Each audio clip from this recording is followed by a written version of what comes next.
Hi friends, good morning. പുതിയൊരു വീഡിയോയിലേക്ക് എല്ലാവർക്കും സ്വാഗതം. സമയം രാവിലെ 7 മണി.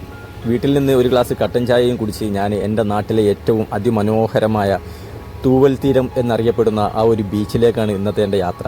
ചെറുപ്പം മുതലേ ഒട്ടുംപുറം എന്നാണ് ഞാനൊക്കെ ഈ ഒരു സ്ഥലത്തിനെ അറിഞ്ഞു വന്നിരുന്നത്. പക്ഷേ പിന്നീട് അതിന് തൂവൽ തീരം എന്നൊരു പേര് വരികയായിരുന്നു. അപ്പോൾ അവിടേക്കാണ് എൻ്റെ യാത്ര. എൻ്റെ വീട്ടിൽ നിന്നും ഏകദേശം 6 കിലോമീറ്ററാണ് ഈ പറയുന്ന തൂവൽ തീരത്തേക്കുള്ള ദൂരം.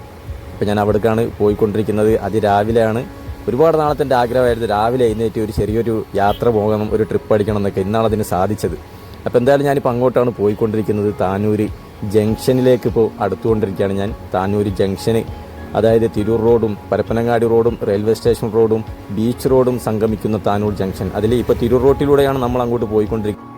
വലത്തോട്ടേക്കാണ് റെയിൽവേ സ്റ്റേഷൻ റോഡ് വരുന്നത്. നേരെ കാണുന്നതാണ് പരപ്പനങ്ങാടി റോഡ്. ഇടത് ഭാഗത്തോട്ടാണ് ബീച്ച് റോഡ്. അങ്ങോട്ടാണ് ഇപ്പോൾ നമ്മൾ പോകാൻ ഉദ്ദേശിക്കുന്നത്. അപ്പോൾ ഞാൻ എൻ്റെ വണ്ടി യമഹ ഫസിനോ ആണ് എൻ്റെ കയ്യിലുള്ള വണ്ടി, ഒരു സ്കൂട്ടിയാണ്. ആ വണ്ടി കൊണ്ടാണ് ഞാൻ പോകുന്നത്. അങ്ങനെ ബീച്ച് റോഡ് ലക്ഷ്യമാക്കിയാണ് നമ്മൾ പോകുന്നത്. ഏകദേശം 1 കിലോമീറ്ററാണ് താനൂർ ജംഗ്ഷനിൽ നിന്ന് ബീച്ചിലേക്കുള്ള, അതായത് താനൂർ അങ്ങാടിയിലേക്കുള്ള ദൂരം. ഇവിടെ കടകളൊന്നും തുറന്നിട്ടില്ല, കാരണം രാവിലെ 7 മണി ആയിട്ടേ ഉള്ളൂ. അതിമനോഹരമായ പ്രഭാതം. നമ്മൾ ജീവിതത്തിൽ ഏറ്റവും കൂടുതൽ മിസ്സാക്കുന്ന കാര്യങ്ങളിൽ ഒന്ന് പ്രഭാതമാണ്. അതിരാവിലെ നമ്മൾ അറിഞ്ഞിട്ടുണ്ട്, നമ്മൾ പ്രകൃതിയോടൊപ്പം ഉറങ്ങണം, പ്രകൃതിയോടൊപ്പം ഉണരണം എന്നൊക്കെ. അതായത് അതിരാവിലെ എഴുന്നേൽത്ത് നടക്കാൻ ഇറങ്ങുക, അല്ലെങ്കിൽ മറ്റുള്ള എന്തെങ്കിലും, എന്തായാലും അതിരാവിലെ നമ്മളൊന്ന് ഏറ്റവും നല്ലത് നടക്കണം എന്നാണ് ഞാൻ പറയുന്നത്. കാരണം ആ ഒരു കാഴ്ചകൾ, ആ ഒരു കിളികളുടെ ആ ഒരു ശബ്ദം, അതൊക്കെ ഭയങ്കര രസമാണല്ലേ. അത് ഏതൊരാളും ഇഷ്ടപ്പെടുന്നതാണ്. പക്ഷേ നമ്മൾക്ക് എന്താ ചെയ്യുക, 8 മണി 9 മണി വരെയൊക്കെ കിടന്നുറങ്ങും.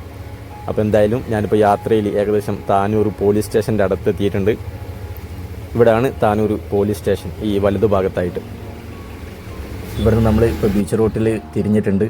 ഇവിടെ നിന്ന് അങ്ങോട്ട് ഇനി ചരിത്ര നഗരം എന്ന് വേണമെങ്കിൽ നമുക്ക് പറയാം. കാരണം ഒരുപാട് വർഷങ്ങൾ പഴക്കമുള്ള താനൂർ വാഴക്കത്തെരുവ് അങ്ങാടിയിലേക്കാണ് ഇപ്പോൾ നമ്മൾ പോയിക്കൊണ്ടിരിക്കുന്നത്. അവിടെ തന്നെ ഒരു കനോലി കനാൽ എന്ന് പറയുന്ന ഒരു ചെറിയൊരു പുഴയുണ്ട്. അതിൻ്റെ അവിടെ തന്നെ ഒരു കൂനം പാലമുണ്ട്. ഇതൊക്കെ ഒരുപാട് വർഷം പഴക്കമുള്ളതാണ്. അതായത് ഈ വാഴക്കത്തെരുവ് അങ്ങാടിയിലേക്ക് പണ്ട് കാലത്ത് സാധനങ്ങൾ കൊണ്ടുവന്നിരുന്നത് ഈ ഒരു പുഴയിലൂടെ, കടത്തു തോണിയിലായിരുന്നു ഈ ഒരു പുഴയിലൂടെ അങ്ങാടി, ഈ വാഴക്കത്തെരുവ് എന്ന് പറയുന്ന സ്ഥലത്തേക്കുള്ള വ്യാപാര സാധനങ്ങൾ കൊണ്ടുവന്നിരുന്നത് പണ്ട് കാലത്ത്, വർഷങ്ങൾക്ക് മുമ്പ്. അന്ന് തോണിയിൽ ഇവിടെ കരയിൽ സാധനങ്ങൾ ഇറക്കിയിട്ട് ഈ കാണുന്ന കടകളിലേക്കൊക്കെ ഒരു കാളവണ്ടിയിലായിരുന്നു ഈ സാധനങ്ങൾ കൊണ്ടുപോയിരുന്നത്. അതുകൊണ്ട് തന്നെ ഈ ഒരു കൂനം പാലത്തിന് എന്താ പറയുക, ഒരു കാളവണ്ടി പോകാനുള്ള സ്ഥലം മാത്രമേ അന്ന് ഉണ്ടാക്കിയിരുന്നുള്ളൂ. അതേ പാലം തന്നെ ഇന്നും അവിടെ ഒരു ഓർമ്മക്കായി ഇന്നും നിലനിൽക്കുന്നുണ്ട്. ആ പാലമാണ് ഇത്, താനൂർ കൂനം പാലം. ഒരുപാട് പഴങ്ങളും പച്ചക്കറികളും എല്ലാം വിപണനത്തിനായി ഈ വാഴക്കത്തെരുവ് അങ്ങാടിയിലേക്കായിരുന്നു വന്നിരുന്നത്. ചക്ക തിന്നാൻ താനൂർക്ക് പോകണം എന്ന പ്രശസ്തമായ ഒരു പഴഞ്ചൊല്ല് നമുക്കെല്ലാവർക്കും അറിയാം. അത് ഈ ഒരു വിപണിയെ, അല്ലെങ്കിൽ ഈ ഒരു എന്താ പറയുക, അങ്ങാടിയെക്കുറിച്ചാണ് പറഞ്ഞിരുന്നത്, വാഴക്കത്തെരുവ് അങ്ങാടിയെ. പണ്ട് കാലത്ത് ഇവിടെ മുഴുവനും എന്താ പറയുക ഓടിട്ട കെട്ടിടങ്ങളായിരുന്നു. പക്ഷേ ഇപ്പോൾ അതെല്ലാം പുതുക്കി എന്താ പറയുക 2 നിലയും 3 നിലകളുള്ള ബിൽഡിങ്ങുകളെല്ലാം ഇപ്പോൾ ഈ ഒരു അങ്ങാടിയിൽ ഉയർന്നു വരുന്നുണ്ട്. പക്ഷേ പഴയ ആ ഒരു പ്രൗഢി അത് തന്നെയായിരുന്നു കാണാൻ രസം. ആ ഒരു അങ്ങാടിയിലൂടെയാണ് ഇപ്പോൾ നമ്മൾ പോയിക്കൊണ്ടിരിക്കുന്നത്. ഇതാണ് ആ അങ്ങാടിൻ്റെ ഹൃദയ ഭാഗം എന്ന് വേണമെങ്കിൽ പറയാം. ഇവിടെ കാണുന്ന ഈ ഇടത് റോഡ്, അതാണ് ടിപ്പു സുൽത്താൻ റോഡ്. ടിപ്പുവിൻ്റെ പടയോട്ടക്കാലത്ത് ടിപ്പു സഞ്ചരിച്ചിരുന്ന റോഡായിരുന്നു അത്. അതുകൊണ്ട് തന്നെയാണ് അതിന് ടിപ്പു സുൽത്താൻ റോഡ് എന്നും അറിയപ്പെട്ടിരുന്നത്. നമ്മൾ ഈ നേരെ കാണുന്ന മസ്ജിദ്, അത് മറ്റൊരു ചരിത്രമാണ്. താനൂർ ടൗൺ ജുമാ മസ്ജിദ്. ആദ്യകാലത്ത്, അതായത് മലബാറുകളിൽ ഏറ്റവും പഴക്കം ചെന്ന പള്ളികളിൽ ഒന്നാണിത്. ഇതാണ് താനൂർ ഹാർബറിലേക്കുള്ള റോഡ്. വളരെ പ്രസിദ്ധമായ, ഞാനൊക്കെ എൻ്റെ ചെറുപ്പകാലവും ഇപ്പോഴും ഞാൻ അവിടെ പോകാറുണ്ട്. എൻ്റെ കൂട്ടുകാരൊക്കെ, എൻ്റെ പണ്ട് കാലത്ത് എൻ്റെ വീട് ഇവിടെ ആയിരുന്നു. നൂറ്റാണ്ടുകൾ പഴക്കമുള്ള പള്ളികളും ക്ഷേത്രങ്ങളും കൊണ്ട് അനുഗ്രഹീതമാണ് ഈ താനൂർ എന്ന് പറയുന്ന ഈ ഒരു നാട്. അതുമാത്രമല്ല, ഇന്ത്യൻ സ്വതന്ത്ര സമര സേനാനികൾ, ഒരുപാട് ഇന്ത്യൻ സ്വതന്ത്ര സമരത്തിൽ പങ്കെടുത്ത ഒരുപാട് ആൾക്കാരുണ്ടായിരുന്നു താനൂരിൽ നിന്നും. ഒരുപാട് ബ്രിട്ടീഷുകാരും കാലുകുത്തിയ ഒരു നാടുകൂടിയാണ് ഈ താനൂർ എന്ന് പറയുന്നത്. നമ്മളീ പോകുന്ന വഴിക്ക് തന്നെ നമുക്ക് കാണാം, കുറച്ചപ്പുറത്തേക്ക് കഴിഞ്ഞാൽ റോഡിൻ്റെ ഇടതുവശത്തായിട്ട് ഒരു റെയിൽപുരകൾ, അതായത് ഒരുപാട് വീടുകൾ ഒരുമിച്ച് ഒരു ഓടിട്ടുങ്ങാണ്ട് ഒരുപാട് വീടുകൾ, റെയിൽ ഹൗസ് എന്നാണ് ഇതിന് അറിയപ്പെടുന്നത്. ഇതാണ് ആ കാണുന്ന റെയിൽപുരകൾ. പണ്ട് ബ്രിട്ടീഷുകാർ അവരുടെ കുതിരകളെ കെട്ടിയിടാനും അതുപോലെ തന്നെ അവർക്ക് താമസിക്കാനും വേണ്ടി അവരുണ്ടാക്കിയതാണ് എന്നാണ് അറിയപ്പെടുന്നത്. പക്ഷെ നമുക്ക് കാണുമ്പോഴും അതുപോലെ തന്നെ ആണ് തോന്നുന്നത്. ആ ഒരു ചരിത്രമുണ്ട്. മറ്റൊരു ചരിത്രം പറയുന്നത്, നമ്മൾ ഇപ്പോൾ പോയിക്കൊണ്ടിരിക്കുന്നതിന് കുറച്ച് മുമ്പിലായിട്ട് ഒരു ഗവൺമെൻറ് ഹോസ്പിറ്റലുണ്ട്. അത് പണ്ട് കാലത്ത് ഈ ഫ്രഞ്ചുകാർ വന്ന് അവർ താമസം നടത്തിയിരുന്ന സ്ഥലമായിരുന്നത്. അവർക്ക് താമസിക്കാൻ വേണ്ടി അവരുണ്ടാക്കിയിരുന്ന ബിൽഡിംഗ് ആയിരുന്നു അന്ന്. ഇന്നത് ഒരു ഗവൺമെൻറ് ഹോസ്പിറ്റലാണ്, എന്താ പറയുക, ഒരു ഹെൽത്ത് സെൻ്റർ എന്ന് വേണമെങ്കിൽ പറയാം. അത് പണ്ട് കാലത്ത് ഫ്രഞ്ച് ടൂറിസ്റ്റ് ബംഗ്ലാവ് എന്നായിരുന്നു അതിൻ്റെ പേര്. ഇവിടെ ഈ വലതു ഭാഗത്തേക്ക് ഒരു റോഡുണ്ട്, അത് താനൂർ ബ്ലോക്ക് ജംഗ്ഷനിലേക്കുള്ള റോഡാണ്. ഇവിടെ ഈ വലതു ഭാഗത്താണ് ഹോസ്പിറ്റൽ ഉള്ളത്. അതാണ് ഹോസ്പിറ്റലിൻ്റെ കവാടം വലതു ഭാഗത്തേക്ക്. പണ്ട് അതിന് ഫ്രഞ്ച് ടൂറിസ്റ്റ് ബംഗ്ലാവ് എന്നാണ് പേര്. ഒരുപാട് കാലം അതന്നായിരുന്നു ആ ഒരു ബിൽഡിങ്ങിൻ്റെ പേര്. പിന്നീട് മലബാർ കൂടി ഉൾപ്പെട്ട മദ്രാസ് ഗവൺമെൻറ്റിൻ്റെ കീഴിൽ ഈ ഒരു ടൂറിസ്റ്റ് ബംഗ്ലാവ് ഒരു ഫിഷിംഗ് റിസർച്ച് സെൻ്ററായി മാറി. അന്ന് മദ്രാസ് സംസ്ഥാനത്ത് 2 മത്സ്യഗവേഷണ കേന്ദ്രങ്ങൾ മാത്രമേ ഉണ്ടായിരുന്നുള്ളൂ. അതിലൊന്നാണ് നമ്മളിപ്പോൾ പറഞ്ഞ ഈ ഒരു താനൂരിലെ ഗവൺമെൻറ് ഹോസ്പിറ്റൽ. മറ്റൊന്ന് അത് മദ്രാസിലായിരുന്നു. അതുപോലെ തന്നെ എടുത്തു വരേണ്ട മറ്റൊരു കാര്യമാണ്, സ്വാതന്ത്ര്യ സമരത്തിൻ്റെ ഭാഗമായി നടന്ന മലബാർ സമരത്തിൽ താനൂരിൽ നിന്ന് നിരവധി വ്യക്തിത്വങ്ങൾ അന്ന് ആ ഒരു സമരത്തിൽ പങ്കെടുത്തിരുന്നു. ഖിലാഫത്ത് നേതാക്കളായ ആമിനുമ്മാൻ്റകത്ത് പരീക്കുട്ടി മുസ്ലിയാർ, അദ്ദേഹത്തിൻ്റെ ശിഷ്യനായ ഉമ്മൈത്താനകത്ത് കുഞ്ഞിക്കാദർ എന്നിവരെല്ലാം താനൂർ സ്വദേശികളായിരുന്നു. അതുപോലെ തന്നെ ബ്രിട്ടീഷുകാർ തൂക്കിലേറ്റിയ വക്കം അബ്ദുൽ ഖാദറിൻ്റെ പ്രവർത്തന മേഖലയും ഈ താനൂരിൻ്റെ മണ്ണിലായിരുന്നു. ആ വക്കം അബ്ദുൽ ഖാദറിൻ്റെ പേരിൽ ഒരു സ്മാരകം താനൂർ ഹാർബറിന് സമീപം ഇപ്പോഴും സ്ഥിതി ചെയ്യുന്നു. ഇങ്ങനെ ഒട്ടനവധി ചരിത്രങ്ങളും പഴയകാല ചരിത്ര പുരുഷന്മാരും നിലകൊണ്ടിരുന്ന ഒരു നാടുകൂടിയായിരുന്നു ഈ താനൂർ.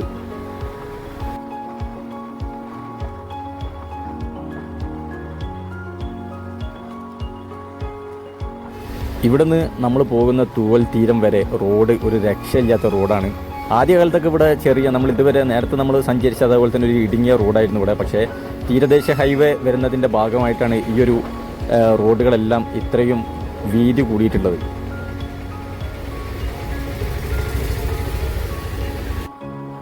ഇനി ഈ നാടിന് താനൂർ എന്ന പേര് വരാനുള്ള കാരണം എന്താണെന്ന് നമുക്ക് നോക്കാം. പല കാരണങ്ങളും പറയുന്നുണ്ട്, പക്ഷെ പ്രധാനമായും പറയുന്നത് 3 കാരണങ്ങൾ. ഈ താനൂർ താഴ്ന്ന പ്രദേശമായതുകൊണ്ട് താഴ്ന്ന ഊര് എന്നത് ലോപിച്ച് താനൂർ ആയതാണെന്നും പറയുന്നുണ്ട്. മറ്റൊന്ന് പറയുന്നത് താന്നി വൃക്ഷങ്ങൾ, അതായത് താന്നി മരങ്ങൾ ഇടതിങ്ങി വളർന്നിരുന്ന പ്രദേശമായിരുന്നതിനാൽ താന്നി വൃക്ഷങ്ങളുടെ നാട് എന്ന അർത്ഥത്തിൽ താന്നിയൂരായും പിന്നീട് അത് താനൂരായും മാറിയതാണ് എന്ന് പറയുന്നുണ്ട്. മറ്റൊന്ന് പറയുന്നത് കടലിലെ ചുഴികൾക്ക് സംസ്കൃതത്തിൽ പറയുന്ന താന്നിയൂരം ലോപിച്ചാണ് പിന്നീട് അത് താനൂരായത് എന്നാണ് പറയപ്പെടുന്നത്. എന്താണ് കറക്റ്റ് എന്നൊന്നും നമുക്കറിയില്ല. മറ്റൊരു ചരിത്രം, വാസ്കോഡഗാമയുടെ ഇന്ത്യ സന്ദർശനം ആസ്പദമാക്കി 1572 ലൂയിസ് ഡി കാമിയാസ് എന്നൊരു പോർച്ചുഗീസ് എഴുത്തുകാരൻ അദ്ദേഹം രചിച്ച ദ ലുസിയാഡസ് ഇതിഹാസ കാവ്യ സമാഹാരത്തിൽ താനൂരിനെക്കുറിച്ച് പരാമർശിച്ചിട്ടുണ്ട് എന്ന് മുൻപൊരു പത്ര റിപ്പോർട്ടിൽ വന്നിരുന്നു. അതൊരു സത്യമായ കാര്യമാണെന്ന് അവർ തെളിവ് സഹിതം ആ ഒരു ഒരു പുസ്തകം സഹിതമാണ് അവർ ഫോട്ടോ അച്ചടിച്ചിരുന്നത്. നൂറ്റാണ്ടുകൾ പഴക്കമുള്ള പള്ളികളും ക്ഷേത്രങ്ങളും കൊണ്ട് അനുഗ്രഹീതമായ ഈ നാടിന് സഹിഷ്ണുതയും മതസൗഹാർദ്ദവും എന്നെന്നും നിലനിർത്തിയ പാരമ്പര്യമാണുള്ളത്. ഇവിടുത്തെ പ്രധാന ക്ഷേത്രമായ ശ്രീ കുറുമ്പ ഭഗവതി ക്ഷേത്രത്തിൽ വർഷം തോറും നടത്തിവരാറുള്ള കലങ്കരി മഹോത്സവത്തിൽ പ്രധാന പങ്ക് വഹിക്കുന്നത് ഇവിടുത്തെ മുസ്ലിം തറവാടായ പഴയകം തറവാടാണ്. എൻ്റെ നാടായ ഈ താനൂരിനെ പറ്റി എനിക്കറിയാവുന്ന എൻ്റെ അറിവിലുള്ള ചെറിയൊരു ചരിത്രങ്ങൾ മാത്രമേ ഞാനിപ്പോൾ നിങ്ങളുടെ മുമ്പിൽ പറഞ്ഞിട്ടുള്ളൂ. ഇനിയും ഒരുപാട് പറയാനുണ്ട്, പക്ഷെ അത് എനിക്കറിയാത്തതുകൊണ്ട് ഞാൻ പറയുന്നില്ല. അപ്പോൾ എന്തായാലും നമ്മൾ ആദ്യം പറഞ്ഞ നമ്മുടെ ലക്ഷ്യസ്ഥാനത്ത് ഇപ്പോൾ നമ്മൾ എത്തിക്കൊണ്ടിരിക്കുകയാണ്. തൂവൽ തീരം ബീച്ചിൽ, അഥവാ ഒട്ടുംപുറം ബീച്ചാണ്. ഇതൊരു പാലമാണ്. ഇവിടെ ഈ പാലത്തിൻ്റെ അപ്പുറത്ത് പരപ്പനങ്ങാടിയും പാലത്തിൻ്റെ ഇപ്പുറം താനൂരുമാണ്. ഈ 2 സ്ഥലങ്ങളെ ബന്ധിപ്പിക്കുന്നതാണ് ഈ ഒരു തൂവൽ തീരം പാലം. ഇതിൻ്റെ ഇടത് ഭാഗത്ത് അതിമനോഹരമായ ഒരു പാർക്കുണ്ട്. പക്ഷെ അവിടെ ഇന്ന് അവിടെ പോയാൽ ആരും ഉണ്ടാവില്ല. ഞായറാഴ്ച ദിവസങ്ങളിലാണ് അവിടെ ഏറ്റവും കൂടുതൽ ടൂറിസ്റ്റുകളും മറ്റു സന്ദർശകരൊക്കെ വരുന്നത്. ഒരുപാട് ആൾക്കാരുണ്ടാവും ഞായറാഴ്ച ദിവസം. ഇരു സൈഡിലും തെങ്ങും മറ്റു വൃക്ഷങ്ങളൊക്കെ ആയിരുന്നു ഇത്രയും ദൂരം നമ്മൾ സഞ്ചാരത്തിൽ നമ്മൾ കണ്ടുകൊണ്ടിരുന്നത്. കണ്ണിന് കുളിർമയേകുന്ന പ്രഭാതത്തിൻ്റെ കാഴ്ചകൾ, വല്ലാത്തൊരു സന്തോഷം. എന്തായാലും നമ്മളിപ്പോൾ ഈ പാലത്തിന്മേൽ ഇവിടെ വണ്ടി നിർത്താമെന്ന് വിചാരിച്ചു. കാരണം പിന്നെ അങ്ങോട്ട് പരപ്പനങ്ങാടിയാണ്. അവിടുത്തെ പറ്റി എനിക്കൊന്നും കൂടുതൽ അറിയാത്തതുകൊണ്ട് ഞാൻ ഇവിടെ വണ്ടി കുറച്ച് നേരം സൈഡാക്കി നിർത്തി. കടലും പുഴയും കൂടി ഒന്നിക്കുന്നൊരു സ്ഥലമാണിത്. ഭാരതപ്പുഴ കടലിൽ വന്ന് സംഗമിക്കുന്ന സ്ഥലമാണിത്. ഇവിടെ നോക്കിയാൽ കാണാം, അവിടെ കുറച്ച് മീൻ പിടിക്കുന്ന തോണികളൊക്കെ ഉണ്ട്. ഇവിടെയൊക്കെ ഞായറാഴ്ച ദിവസം വൈകുന്നേരം ഭയങ്കര രസമാണ്. ഒരുപാട് ആൾക്കാരുണ്ടാവും. ഒരുപാട് ഫാമിലീസ് എൻജോയ്മെൻറ്റ് ചെയ്യാൻ വരുന്നൊരു സ്ഥലം കൂടിയാണ് ഈ തൂവൽ തീരം ബീച്ച്, ഒട്ടുംപുറം എന്നും പറയാം. സമയം രാവിലെ 7:30 ആയിട്ടേ ഉള്ളൂ. അപ്പോൾ വെയിലൊന്നും അടിച്ചു തുടങ്ങിയിട്ടില്ല. അപ്പോൾ അതിൻ്റെയൊക്കെ ഒരു എന്താ പറയുക, ഒരു രസം, ഒരു മനോഹാരിത എല്ലാം ഇവിടെ ഉണ്ട്. ഏകദേശം ഒരു 1.5 വർഷം മുമ്പ് കേരളക്കര ഒന്നാകെ നെഞ്ചുകൊട്ടി കേട്ടൊരു വാർത്തയുണ്ട്. താനൂർ ബോട്ട് അപകടത്തിൽ 22 പേര് മരണപ്പെട്ടത്. അന്ന് ഏറെ ഒരു എന്താ പറയുക, നാടൊന്നാകെ സങ്കടപ്പെട്ട ഒരു ദിവസമായിരുന്നു. അവിടെയാണ് അന്ന് ആ ഒരു ബോട്ട് അപകടത്തിൽപ്പെട്ടത്. നമ്മളെല്ലാവരും അറിഞ്ഞതാണ്. പിഞ്ചു കുട്ടികളടക്കം ഏകദേശം ഈ 22ഓളം പേരാണ് അന്ന് മരണത്തിന് കീഴടങ്ങിയത്. ആ ഒരു സ്ഥലം കൂടിയാണ് ഈ ഒരു ഒട്ടുംപുറം എന്ന് പറയുന്നത്. അപ്പോൾ ഇത്രയും കാര്യങ്ങളാണ് ഞാൻ നിങ്ങളുമായി ഷെയർ ചെയ്തത്. എൻ്റെ നാട്ടിനെ പറ്റി എനിക്കറിയാവുന്ന ചെറിയ വിശേഷങ്ങൾ മാത്രം. അപ്പോൾ ഇത്രയും പറഞ്ഞുകൊണ്ട് ഞാൻ ഈ വീഡിയോ അവസാനിപ്പിക്കുകയാണ്.